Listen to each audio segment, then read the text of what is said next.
This episode is brought to you by Prime Video. In the small town of Holland, Michigan, nothing is ever what it seems. Behind the tulip festivals and pretty houses lay dark secrets that threaten to tear a marriage apart. Nicole Kidman stars in this darkly twisted thriller about a wife and mother whose quest to uncover her husband's secrets may get her more than she bargained for. Holland, streaming on Prime Video March 27th. At T-Mobile, our critical mission is providing unparalleled 5G coverage for when connectivity is mission critical. Introducing T-Priority, America's best 5G network experience for first responders, even in times of congestion. More capacity, faster speeds, better coverage. T-Priority from T-Mobile, built for tomorrow's emergencies, ready today. Discover more at t-priority.com. For qualifying organizations on eligible rate plans, coverage not available in some areas and may be impacted by emergencies. Brain diverse. It's just the idea that all of our brains are wired a little differently, even two twins. It's a very kind and compassionate phrase. The idea behind it is that if you are different, it doesn't mean that you're wrong or that you're bad or that something's, ill-wired in you. It just means we're different, and that's great.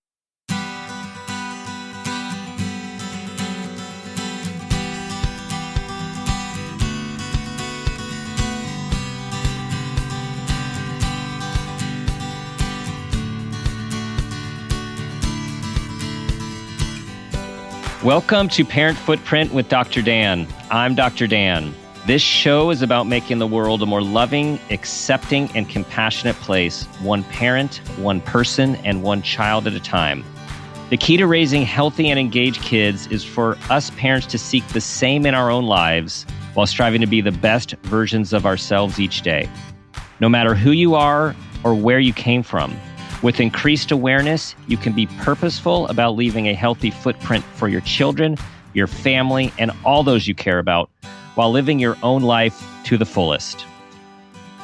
Today's show is Canaries Among Us with our guest, Kayla Taylor. Kayla is the author of Canaries Among Us, A Mother's Journey to Honor Her Child's Individuality in a Culture Determined to Negate It. Kayla graduated from a few respected schools and held some high-pressure jobs, but nothing has been more challenging and rewarding than raising her wonderfully unique children. She also supports organizations dedicated to improving pediatric health and education. In fact, she's donating her profits from the sale of this first edition to organizations advocating for neurodiversity and mental health. Kayla, welcome to the show. Dr. Dan, thank you so much for having me. I'm honored to be here. So your book resonated with me at multiple levels. As a psychologist who spends his career and days working and understanding and advocating and champion for neurodiverse individuals and families, having a family of neurodiversity and also having kids who unfortunately have experienced some of the bullying challenges that your book centers around. So I just want to say it spoke to me very personally and professionally. And because of that, it was both completely uplifting and also an emotional journey to read about your journey as a parent, trying to understand, trying to protect, trying to educate, and the powerlessness at times that goes with all of that. Well, Dr. Dan, that's a pretty powerful introduction. Thank you so much. I'm so touched that it moved you in so many ways. That was ultimately my goal. I think you probably know from your practice that so many kids and so many families are dealing with these issues, but there's not a lot of conversation. I think the stigma just stymies people, so people feel so isolated and alone. That was the main reason I wrote this book. I wished it had been available for me.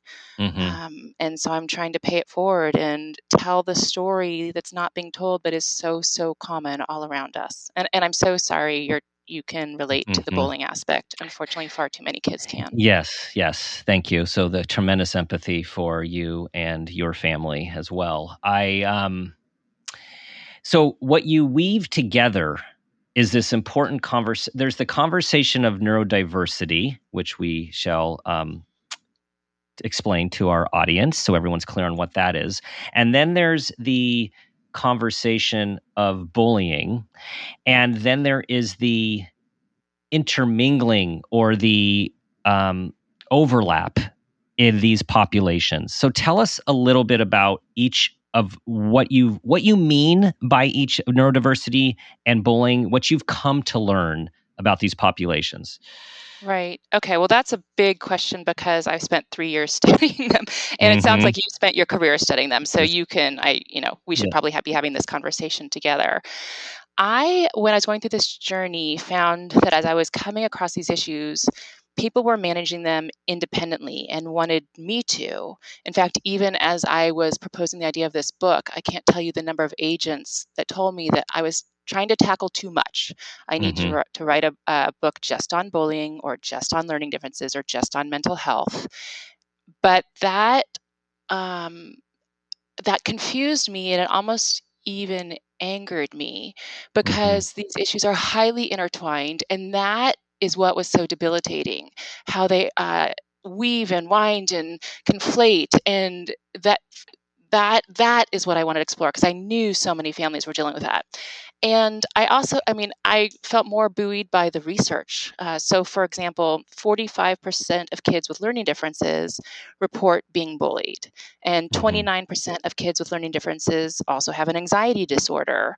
So to manage them in isolation just didn't make sense to me.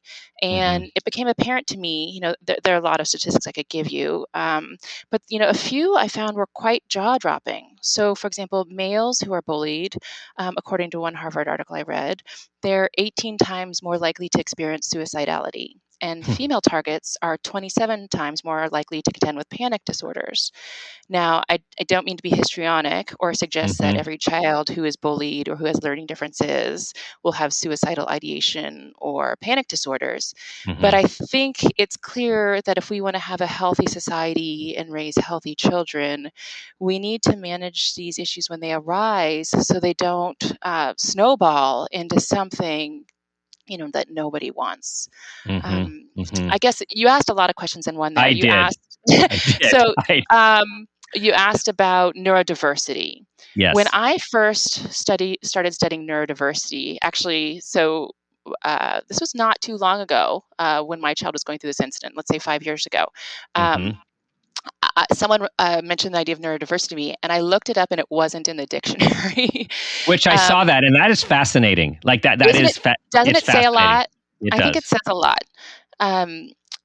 But as I looked around for it, neurodiversity, people seem to use it primarily to refer to people on the autism spectrum, which is great. So but it seemed to me that even just the sound of it, the definition, it makes sense to have it be even broader than that.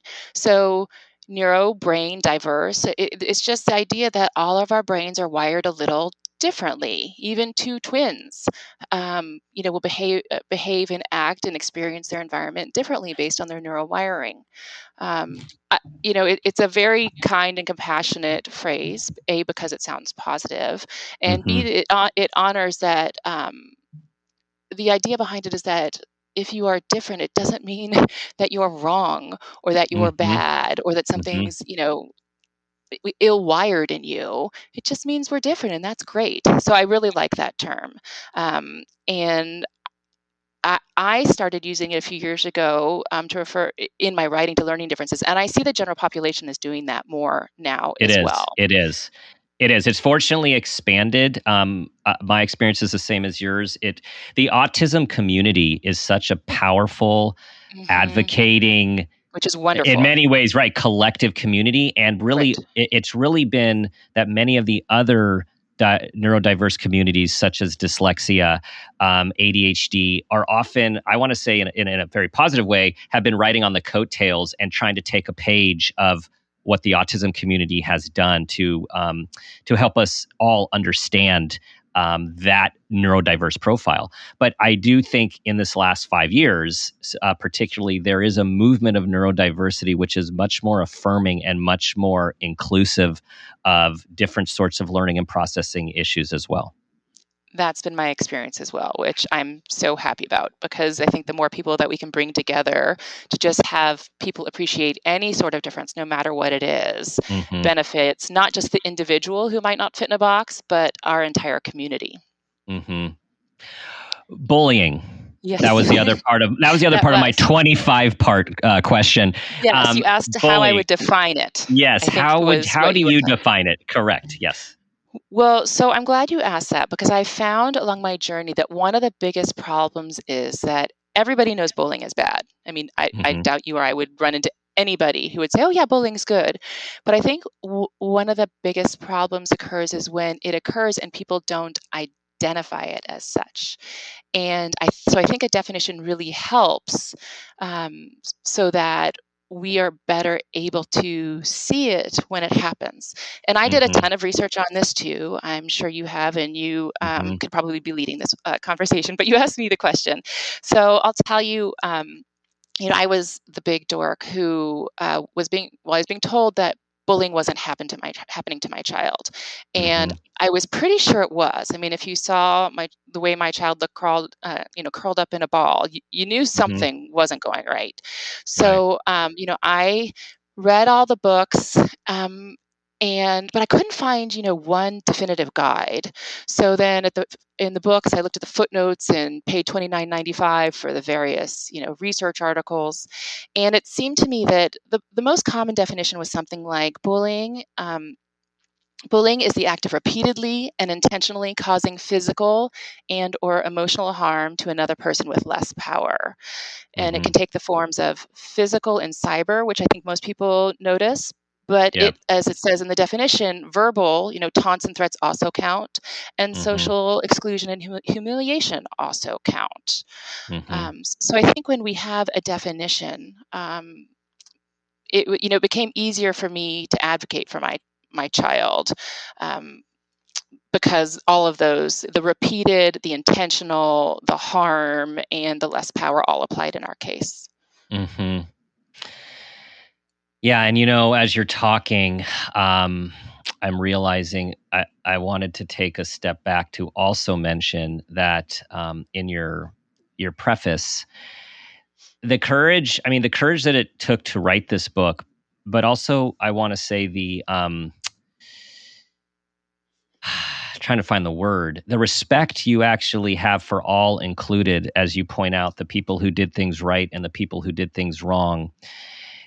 You worked very hard to not contribute to the negative outcomes of shaming people and making them feel bad, even those who so wronged your child. Right. Well, I've read my fair share of Brene Brown. I've taken my lessons from her and learned that shame really doesn't help anybody. But I'll tell you, you go through an experience like this, and I'm guessing you can commiserate. There is a fair amount of anger, and I did have to put a lid on that, because I wanted this. I decided my target audience was the people, particularly the parents, who felt isolated and alone dealing with these issues. And I wanted them to know they're not alone. So that was my story. And then I wanted to provide some resources. As you probably saw in the back, there's a list of resources in case they need more information to advocate for their kids. I decided, I can't be that book and also a salacious expose outing, the bad actors. Though I will tell you, my initial foray into publishing, I've never published a book before. I never thought of myself as a writer. But when I initially considered writing this book and publishing it, the number of people in the industry, the publishing industry, who told me that I needed to morph this book because it would sell more copies if it was an expose, it was high. So I really had to stand my ground, which, is hard to do because I know nothing about publishing or writing. Who am I to say? But at the end of the day, I decided this whole point of this is honoring the reader, the parent. And if that means not publishing a book, then fine. That means not publishing a book. I mean, that just was the only option for me. That's awesome. And I just want to bring in, Brene Brown, obviously an amazing just an amazing leader in our field of mental health and wellness and personal growth.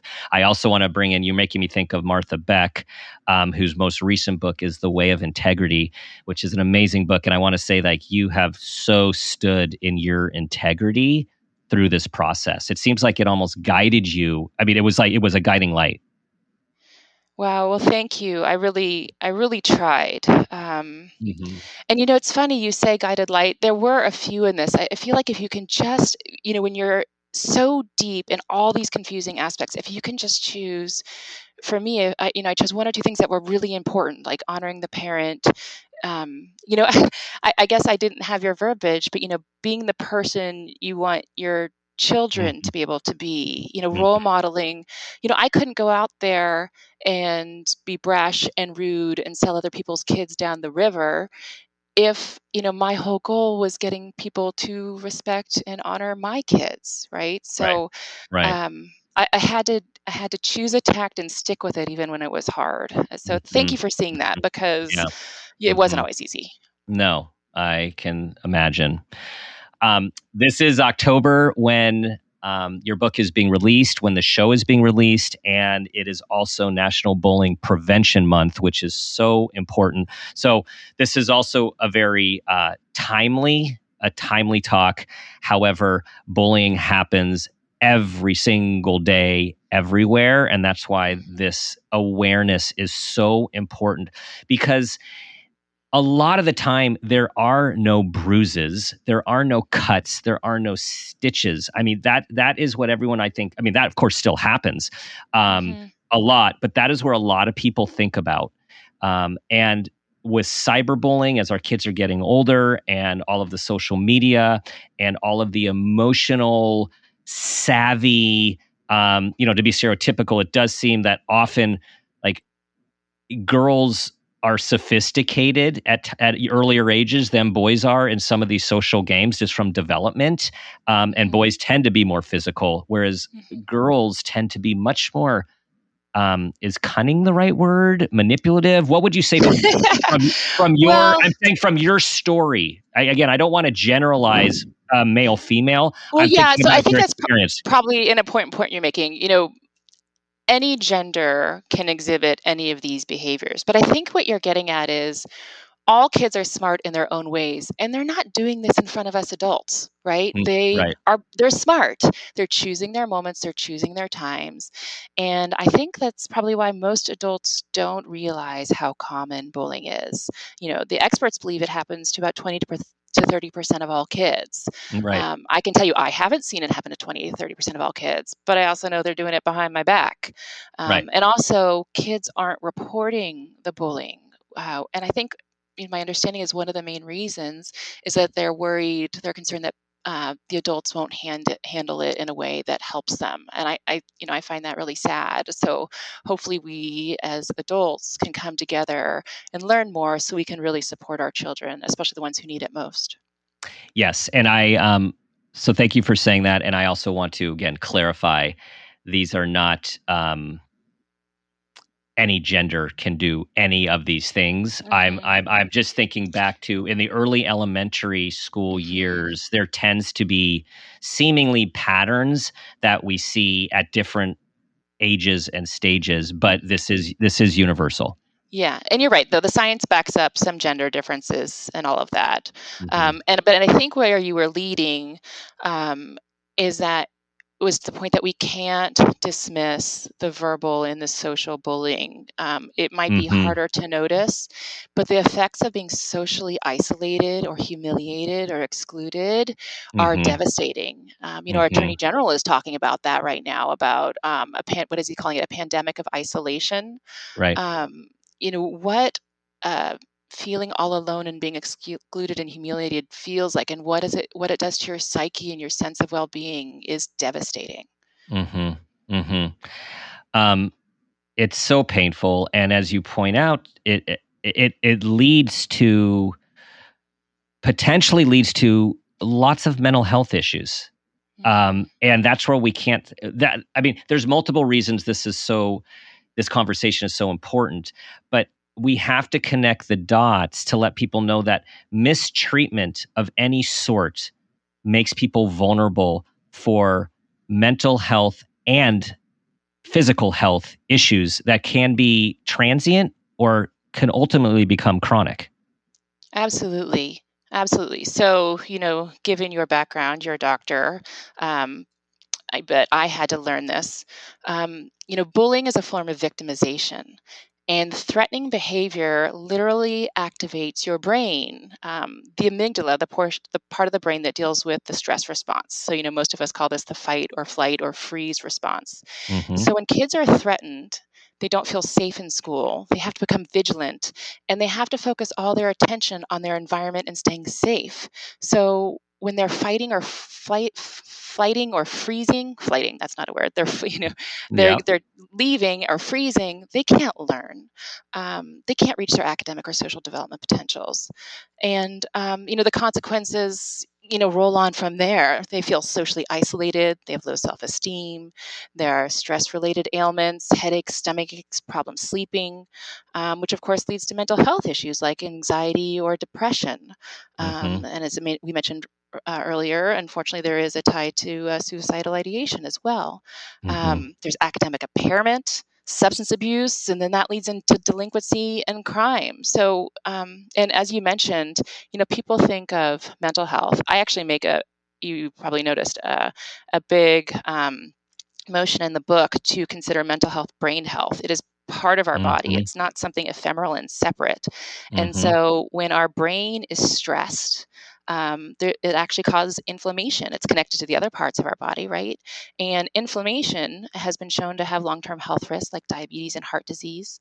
So the consequences of not acknowledging bullying are significant. Mm-hmm. And actually not just for the child being bullied, for the whole environment. So a lot of those consequences have been shown to be to affect bystanders as well. They don't feel safe in Mm-hmm. communities where they see those around them being mistreated, where there's no community code that honors each of our humanity. Right. And unfortunately, Right. a lot of bystanders, in order to not be picked on themselves, will lower their heads, which is totally understandable. Who wants to be picked Right. on? But then they later have a sense of moral failure, and then Right. that affects their sense of well-being. And so Mm-hmm. we really need to create environments where kids feel that they will be empowered and supported when they stand up for one another. What Yeah, I found absolutely. most interesting, Dr. Dan, is that the youth who bully also experience all these mental health issues. I hadn't really considered them as much. You just, you usually feel for the Mm-hmm. victim. Right. Um, but honestly, what I read was their consequences can be even more drastic, especially later in life. Hmm. When they aren't taught pro-social behavior earlier in life, Mm-hmm. later in life they have difficulty maintaining relationships and jobs. There's a higher incidence of spousal and child abuse and criminal behavior. So we were really not helping anybody when we look Right. the other way when bullying happens. Right. And this is, you got to sometimes dig deep this way when there is a child who is hurting your child or Mhm. other children in your community, that child is likely hurting as well, or something is happening or has happened to them. Right. So it wasn't easy, but having empathy for the children who are hurting my children Mm-hmm. actually helped. It helped me not get caught in, this spiral of anger. It helped me see that the problem was not the children. These are innocent children. The problem was the environment Mm-hmm. and, the adults not addressing the behavior when it happened. Mm-hmm. So, my frustration is towards the adults and the people in charge, not towards the children. Mm-hmm. Unfortunately, these children, when they aren't taught how to be pro-social when they're young, do grow up to be the adults who don't Mm-hmm. stop bullying Right. later. Right. So we need to stop the cycle. What have you learned from a systems perspective? Your child's schools and the research that you've done. What are the factors that keep these adults and these systems for doing the right thing? Well, I think most people want to do the right thing. Nobody says, I want to allow bullying in schools, but there does seem to be a pandemic. And I think that's probably just because the resources aren't readily available. I really couldn't find a definitive guide. And I hope, I would love for someone to write that book. Maybe Dr. Dan, you can write that book. I got my money on you. You are now a definitive expert, Kayla. No. There actually are experts, but they're often in university settings. Mm-hmm. And I think they're encouraged to publish in, exclusive journals where, the universities, you probably know how this works better than I do, where the universities, again, get $29.95 for each journal article you read.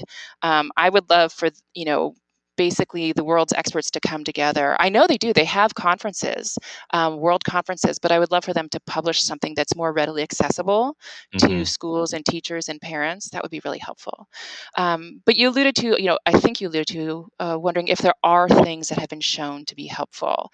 And across all my reading, different people said different things, but I did, notice that there were a few common threads, including anti-bullying efforts need to be pervasive and long-term and integrated. So you can't just teach a class on bullying.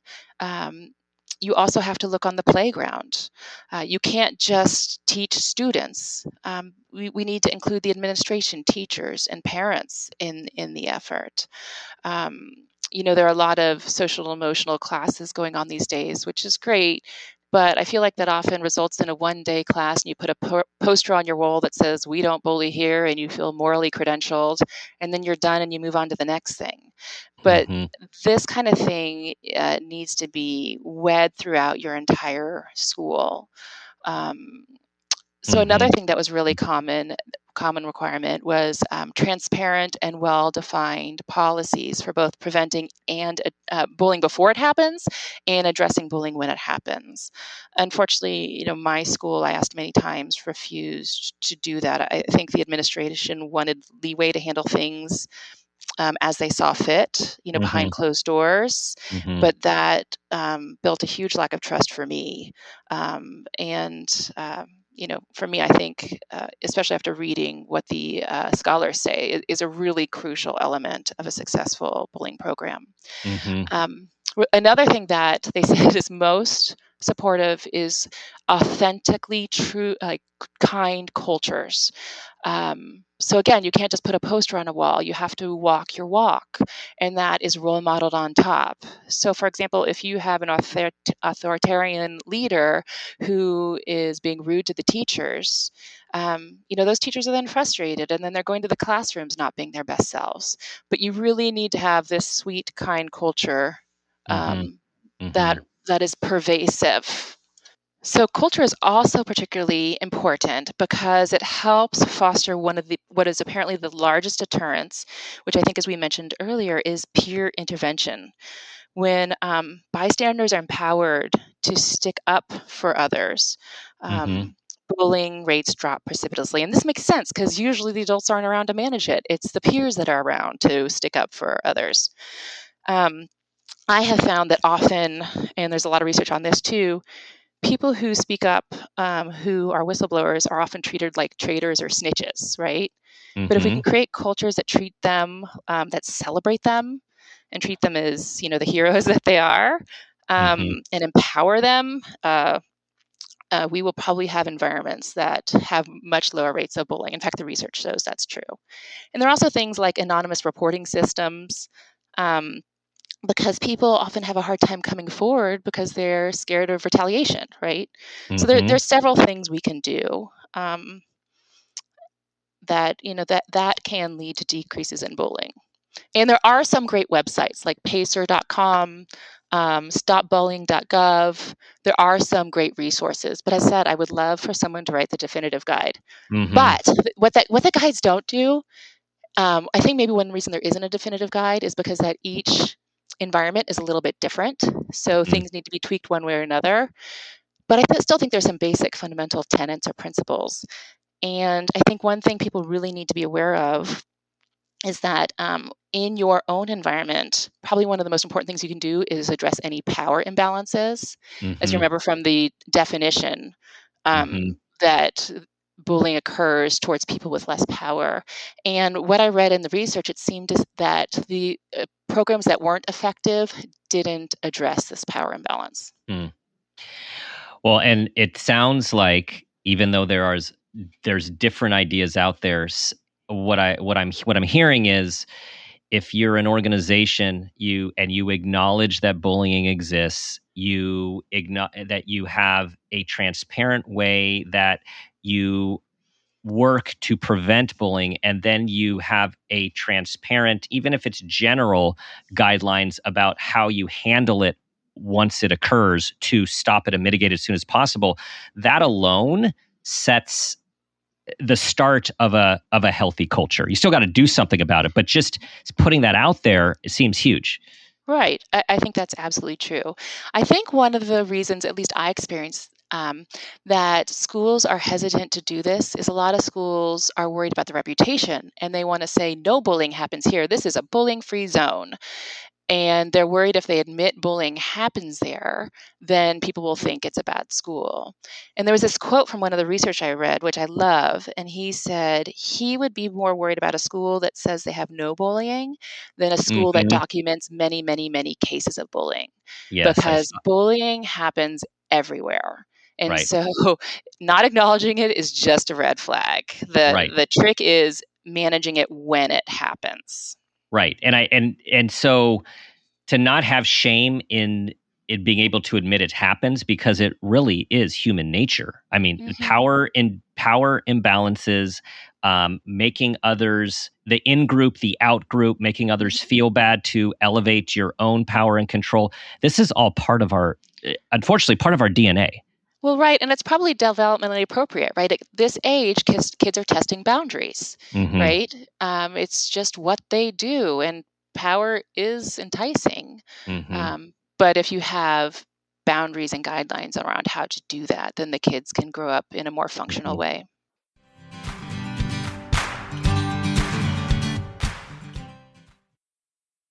You've maxed out your 401k, you're contributing to an IRA, and making some other investments. You're ahead of the game and doing well. But where do you go from here? The same old story can only get you so far. If you want a new take from a new type of financial professional, we invite you to get a fresh perspective beside an agent with the backing of New York Life. Insurance, investments, retirement, and more. Visit NYL.com to learn more. Investments are offered through registered representatives of NYLife Securities, LLC. Member FINRA SIPC, a New York Life company. This episode is brought to you by Honda. Introducing the all-new, all-terrain Honda Passport Trail Sport, the most off-road capable Honda Passport Honda has ever dreamt up. The Passport features increased ground clearance, roof rails on all trims, and available specially developed all-terrain tires. And you'll stay comfortable with tri-zone climate control and available features like heated and ventilated front seats and a panoramic moonroof. Learn more at honda.com/passport. This episode is brought to you by Global X. Since 2008, Global X ETFs has been committed to empowering investors with unexplored, intelligent solutions. Global X specializes in exchange-traded funds that offer exposure to the artificial intelligence ecosystem, including themes like data centers, robotics, semiconductors, and cloud computing. To learn more about Global X's entire suite of ETFs, from covered calls, fixed income, emerging markets, and more, visit globalxetfs.com.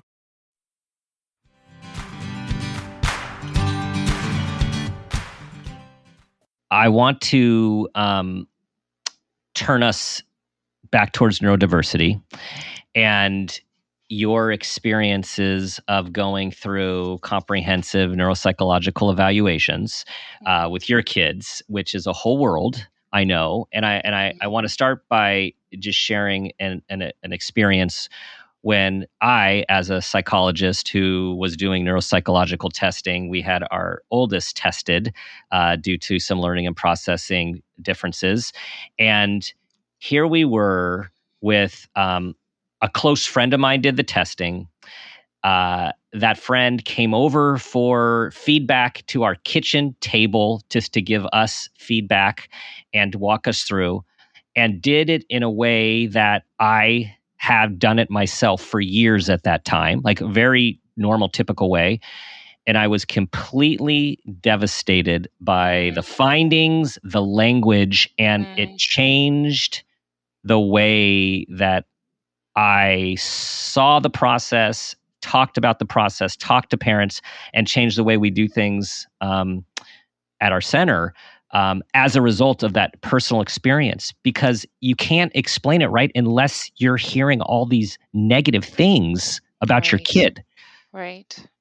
Right. I think that's so powerful that you went through that. There are stories written about doctors who are diagnosed with cancer and all of a sudden Right. learn that they need to change their bedside manner Right. to be more humane. And yes, right now, so as you know, 1 in 5 kids have learning differences. That's Mm-hmm. 20% of the population. And that's, that's the entire population. That's the general education classroom. So, Right. every 25 kid classroom has 5 kids who are by definition very smart, but just aren't going to learn with the existing protocols in place. You can Mm-hmm. probably say this better than I can, but being diagnosed with learning difference doesn't mean you're not intelligent. My Right. understanding is those diagnoses are given when you actually are intelligent. You're more intelligent than your classroom performance suggests. Mm-hmm. But as you say, words like disorder, dysfunction, disability, and deficit are used to describe these differences. And when parents hear those, I mean, it's hard not to take a step back, and because you're at home and you see that your kid is capable and functional, and you hear Mm-hmm. those words, and in some cases you worry for their future. In many cases, so yeah, I think yes, we all have strengths, we all have weaknesses, but there's a way to phrase that. I never worked well for a coach or a boss that harped on my weaknesses, right? Right. So, but those that lean into your strengths and shore up your weaknesses, that's really helpful. So, Mm-hmm. for example, like if we talk about a kid with dyslexia, and again, you should probably you're the expert here, but my understanding is that, these kids have a wider visual perception mode than on average, which Mm-hmm. can make reading more difficult. Yes, but they also are more likely, and not all kids with dyslexia are all the same. I don't mean to say that, but on average, they're often more able to notice the bigger picture. They can, John Yep. Chambers, who's run Cisco, talks in his book about being able to connect dots that others couldn't see, which Yes. helped him lead a huge company. These kids can be more creative. So if you only lean in and talk to the parents and the kids about their weaknesses and the remediation needed, you know that's that's a warped sort of growth mindset, if you ask me. I mean, it's Totally. pushing a Totally. kid down and saying, hey, let's grow, Well, versus like, hey, look, you've got all these strengths, let's use those to shore up your weaknesses. Like, look at all these cool things you can do, and yeah, we need to work on this over here, and by the way, look at all these leaders in the world that are doing amazing things. you mentioned the strengths that people with dyslexia have, and all of the neurodiverse communities have a host of strengths. Dyslexics tend to be big picture thinkers. They tend to be able to connect the dots. They are great storytellers and have this amazing narrative memory and often narrative or visual speaking skills. Innovative. Constructional. So all of that. So here's the unfortunate, like, we're getting somewhere, but when we get these reports on our kids, we don't always get this stuff. We get the here's their profile, and I mean, this is how many of us were trained back in grad school, is let's identify the diagnoses and the problems and make recommendations for remediation. Now, that is all important in a larger context. And when I was reading what you were writing about the results of Hannah's neuropsych, and there was, sensory processing issues, highly sensitive, anxiety, math processing issues, and you had, of course, described her prior to this in the book about an interaction with one of your friends who she's speaking like at an adult level at graduate school knowledge about the universe or the science of this person.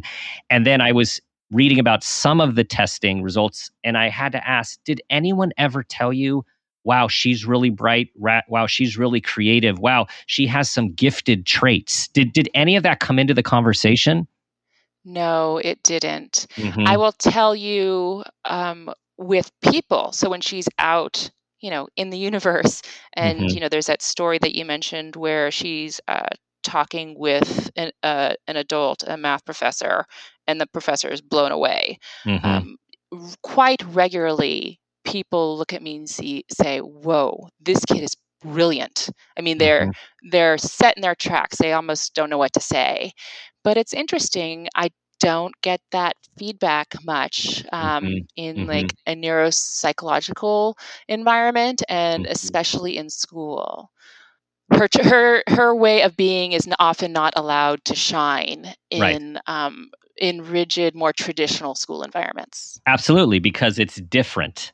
And this Mhm. is why kids who are either have some level of neurodiversity, whether it's behaviorally, developmentally, learning, social processing, even intellectual advancement, who are different, who we call gifted individuals or twice exceptional individuals who are gifted and have learning and processing issues, they do think differently. They do stand out often, and that so obviously makes them more of a target, as we pointed out with the Mhm. bullying. Mhm. But also, it's so critical that we affirm and accept and lead with those persons' strengths. And so often that is just not part of the conversation, but it's so critical.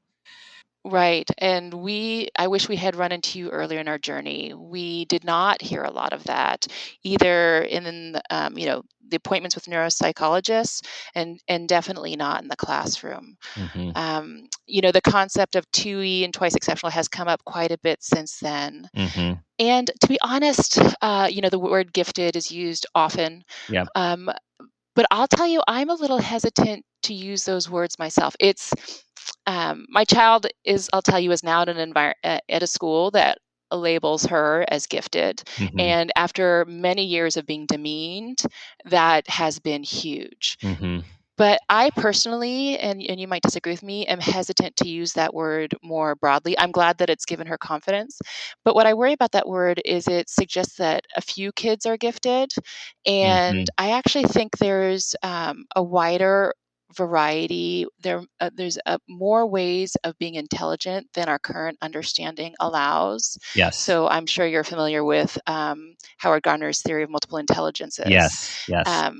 And he believes that he when I read that he published his learnings 40 years ago, and they're still not intertwined Mm-hmm. in our current understandings, I became so frustrated, and it's another Yep. reason I wanted to write this book. Mm-hmm. But he talks about there being a broad range of autonomous intelligences. Mm-hmm. And we currently have a rigid school system that was developed over 100 years ago, really at the time of Taylorism, to put kids on assembly lines. It was not meant to identify uniquenesses and unique strengths of people. No.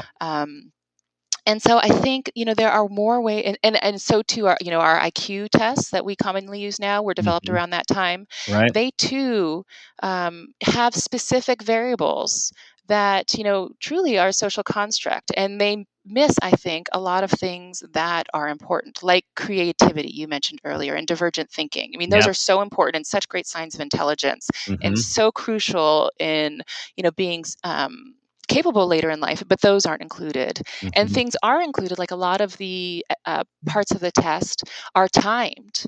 Right. But what if you're anxious? Yep. Right? Right. So what if your brain shuts down, and so you bomb that part of the test? Does that mean you aren't capable of understanding the material? So Yeah. yes, I'm we're so aligned. proud. I'm so, I'm the word gifted has been very helpful for my child, but I just think there are more kids who are gifted than we acknowledge, because we have very rigid, artificial definitions of what gifted is. And I would like to see us, instead of like putting all these kids on bell-shaped curves and timing them and stressing them out as we do it, to really be looking for their really special individual traits and helping those shine and leaning into those to help the kids flourish. Awesome.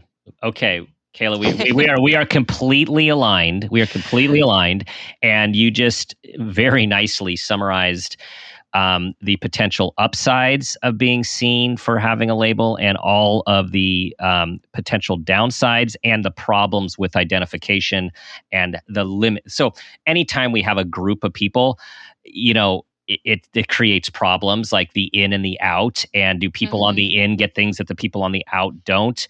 They do. They do. We have lots of factors with low socioeconomic status, second language learners. A lot of ways that people do not get identified for their strengths. So where we are agreeing is, and this is where really I was shouting in my head at the book, is she's like, Hannah is getting bullied. No one's admitting it. She clearly thinks differently. She clearly has some advanced development that is different than her peers, her verbal precociousness.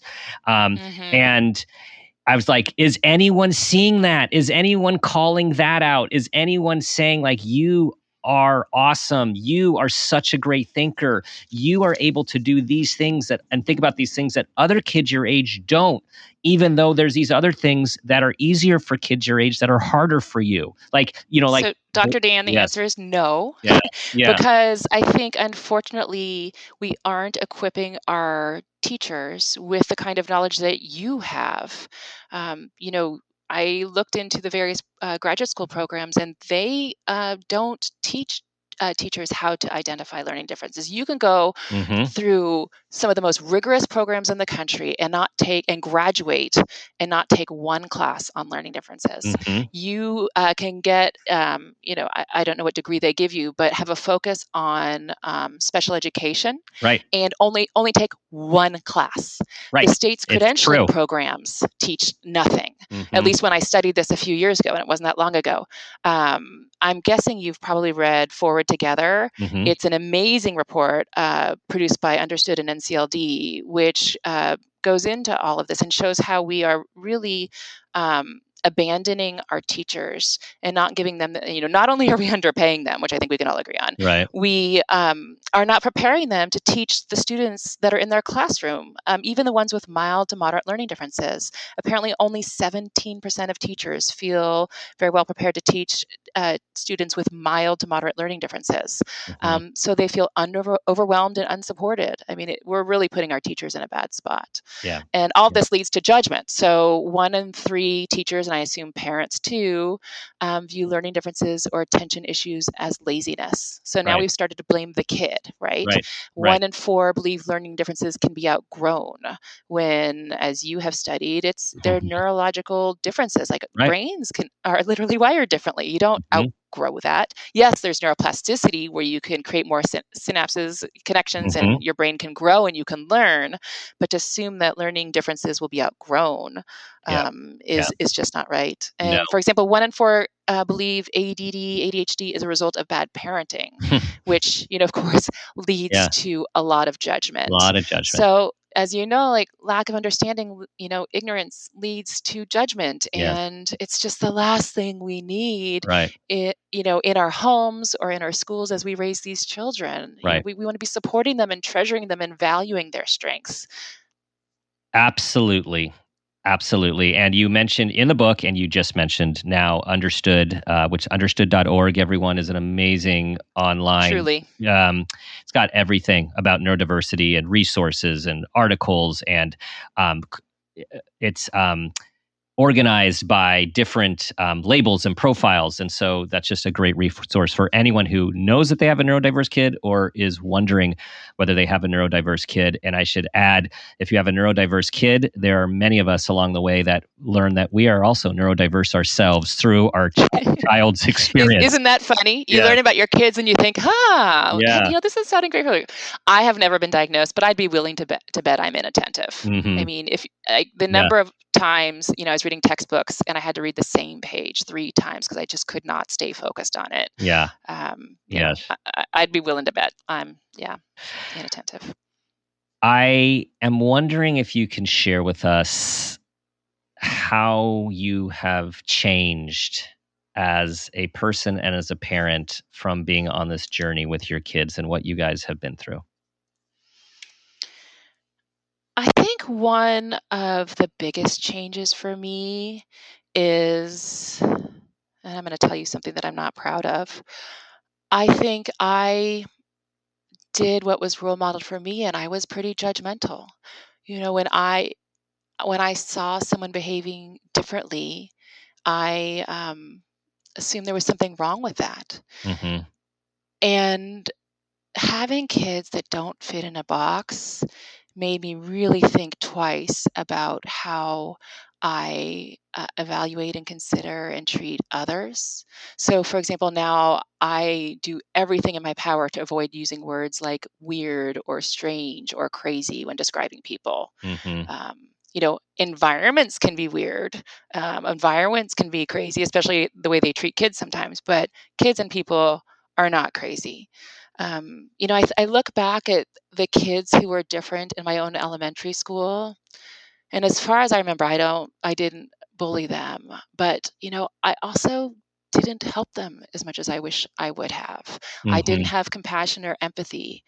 Um, and now, not only do I have compassion or empathy, I enjoy people who are different. Like life is Mm-hmm. more fun and fuller and Yeah. more interesting with people who don't fit in a box. This Yeah. whole box thing is really, really, really boring. Really. And I think we could, really boring. And if you look at the people who are doing fantabulous things in the world, like putting, people out in outer space, Yep. or name anything, they have unique ways of Yes. being. But also, kids who aren't ever going to rule the world or run a company. When I watch them play on the playground and they like approach the way they play with their truck differently, I find that fascinating. And Yeah. I just could sit and watch them for a long time. So I think my kids have brought more joy to my life and less judgment. Nice. Um, Nice. uh, Yeah. yeah. Yeah. And thank you for sharing that vulnerability, because it's important. We all have been there. We all have been there, and looking back, and hopefully we grow and mature as we get older, and we learn from our ways in the past, and especially having empathy for kids and knowing that it's just so easy for kids to fall into certain patterns and behaviors and groups. And like you said, it's human nature and developmentally appropriate in many ways. And so we got to be kind to ourselves, forgive ourselves, and just do our best to create these environments for our kids and others that are more accepting and affirming.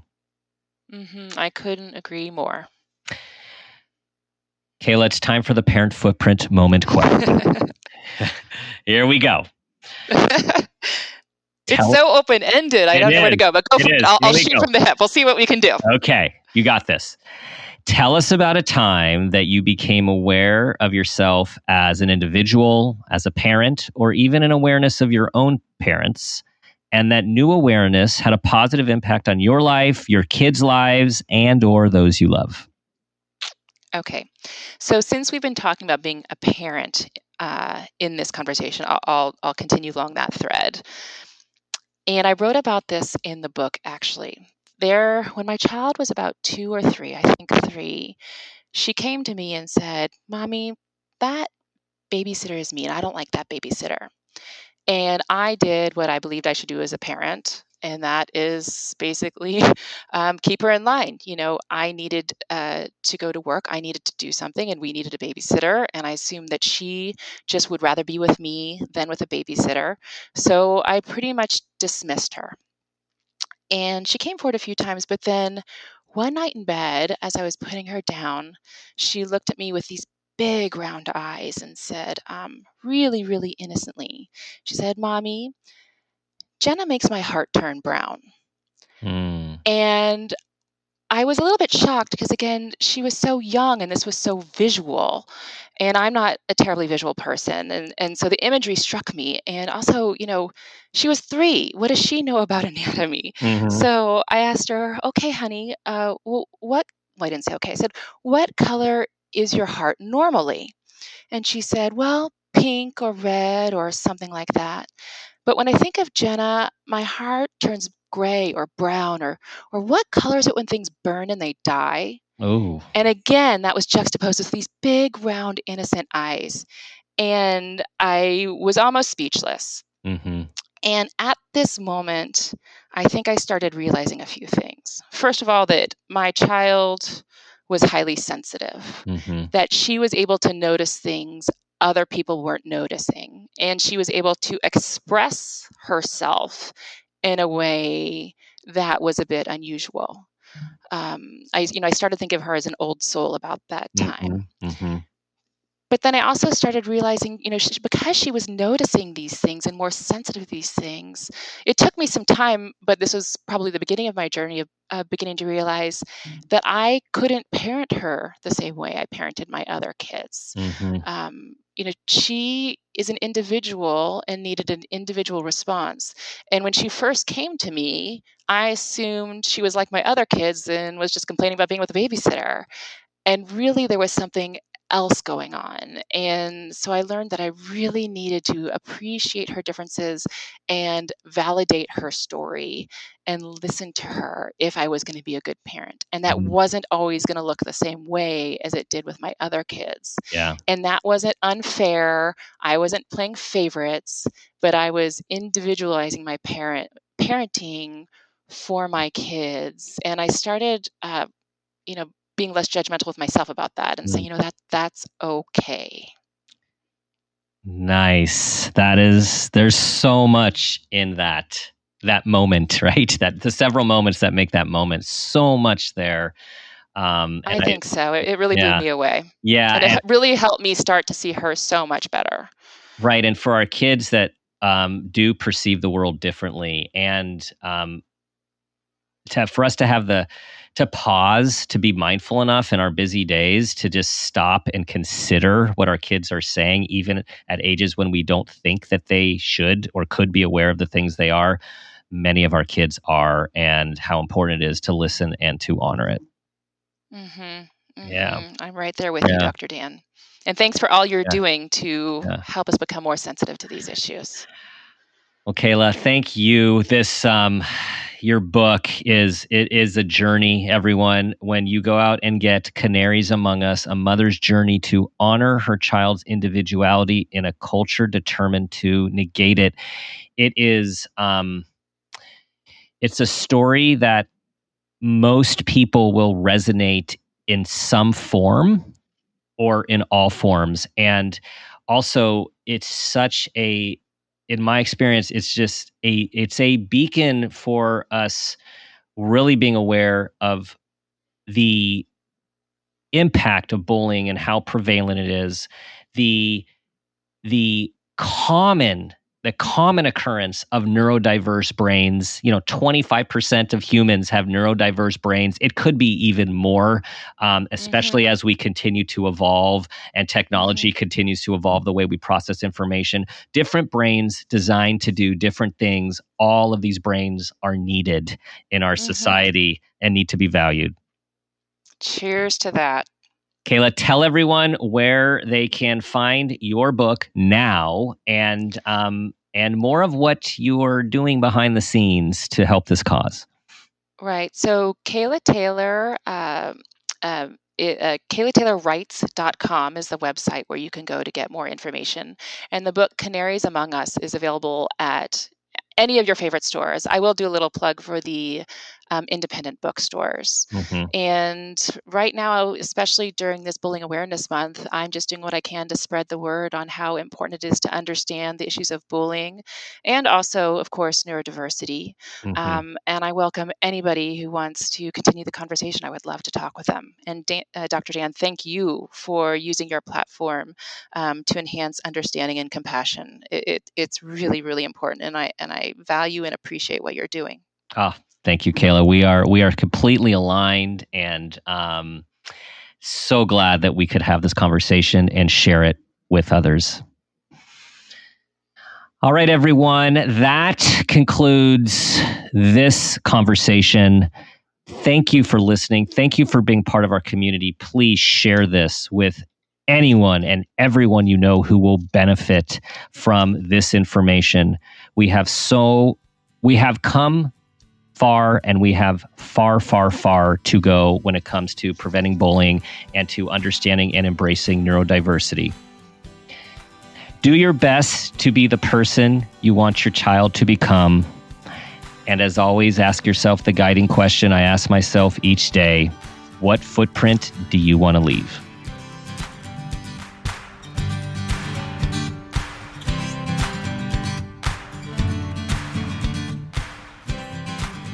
This has been a Peters and Rossi production. Parent Footprint with Dr. Dan is produced by Laura Rossi. Our engineer is Phil Rossi. Theme music is Strummer Man, composed and performed by Pro Tunes. Artwork is by Garrett Ross. Follow us on Instagram and Facebook at Parent Footprint Podcast and on Twitter at Dr. Dan Peters. For more information, go to exactlyrightmedia.com.